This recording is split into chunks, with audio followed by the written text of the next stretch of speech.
the last couple of weeks, I've been talking about dreams, being a dreamer.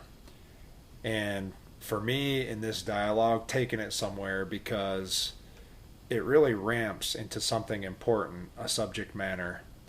And I really thought or questioned during an unprecedented time like this with Corona. I mean, talk about dreams and destiny and other things, that's kind of hard to think about. But there's a common thread in this piece of the story for me where I want to take it that really relates to kind of what we're going through right now. You see, the big thing, what I see with Corona is just fear. And it's being mixed and swirled around in a lot of different ways. But there's always a common denominator, no matter if it's a pandemic or whatever's going on. There's a key thing here, and that's fear being confronted. And you know, the other thing about this, it is a shaking. And, you know, with God, He's going to allow shakings. And the big thing with that is it's about Him wanting to get our attention. And the other bottom line with that is He wants more for us. And I really believe most people, the depth of their hearts, we always have a longing for more. And I'm not talking longing for the wrong things.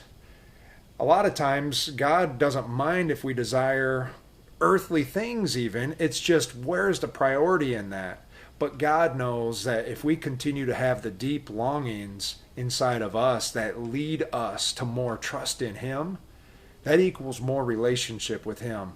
And that's really the bottom line of what God is after. But for a guy like me, in my journey, it was way more complicated than that. Now, I work with a lot of men, and a lot of us now, some of my audience here, have experienced some of this with me. But there's some cultures of men that I work with where their experience for them is they don't really know, or they haven't connected with maybe going after something with tenacity and just working hard and just grind. Maybe their culture and environment is really kind of, it's passive. Then there's the other place where I'm at right now, or where I've been, I should say, and that's somebody who just really works, pursues, goes after things. And this is a good thing. This is something that God wants us to know as people, from a manhood perspective, definitely as men. But there's something that can happen too, though, when that's put inside of you and it's separate from God. You see, all of a sudden what can happen is we can be defined by nailing it, hitting the mark, always performing, always winning. And you know, the thing with that is God wants us to have a close relationship with Him. He wants our identity to be completely settled, completely rested inside of Him. And so the other side of that, though, let me go back to where we started. There's that place, though, again, where God has more for us. He's put dreams inside of us. So do you see the paradox here?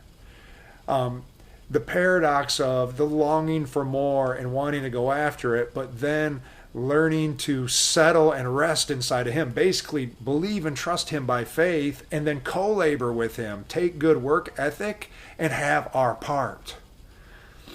And you know, I'll just never forget for me where I was, and you don't know what you don't know, but the desire to do more, but just being stuck. And you know, again, we talked about shaking, or another way to look at it too, or how God will do it, is He'll dry things up. And He'll allow things to not succeed for a reason. Why? Because He's trying to get our attention. He's trying to speak to us, because if we keep doing things the same, what are we going to keep doing? We're going to keep getting the same results and doing things the same. And success only fulfills so far. And some of the greatest people on earth that have had the greatest success knows that it does not fill the void of our hearts. Only God does, a true closeness and trust in Him. That was me 10 years ago. But here's the irony for where I was coming from. You see, I was in Christian ministry. You see, I was doing good works. I was an avid reader of my Bible. I had a really pretty strong prayer life, worship, all those elements that we always think of that would be the super Christian. But here's where I was landing. Success in ministry. I went through a time of such a low. Basically, I never got diagnosed, but I would say depression. And I remember it started to ramp in 2008. And I will never forget it. And here's what was happening to the dryness. I talk about things drying up, except it was on my inside. I was very tempted to really stop believing God. I questioned everything that I thought I knew. And I was ready to leave the faith. I wasn't certainly close to making a decision to do it, but I was getting there. And then the other thing with that, what's going to happen with that kind of doubt in that place? Man, any temptations of sin, they were calling my name to comfort me.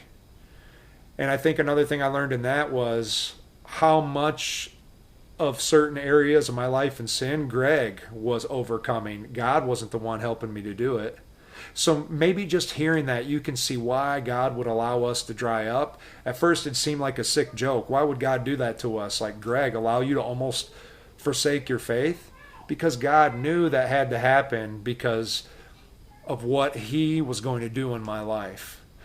And the result of that, even though a huge struggle, I allowed it to move me to a place where I really sought God in a whole new, fresh way. It was like going back to the basics. And the heart of what God was doing was it led me to pursue an avenue that brought me to an environment where it was just me and Him. I remember I had to prioritize time away. I got away from my cell phone. And it was just me and God, and a lot of preparation even before I got to that time alone with God.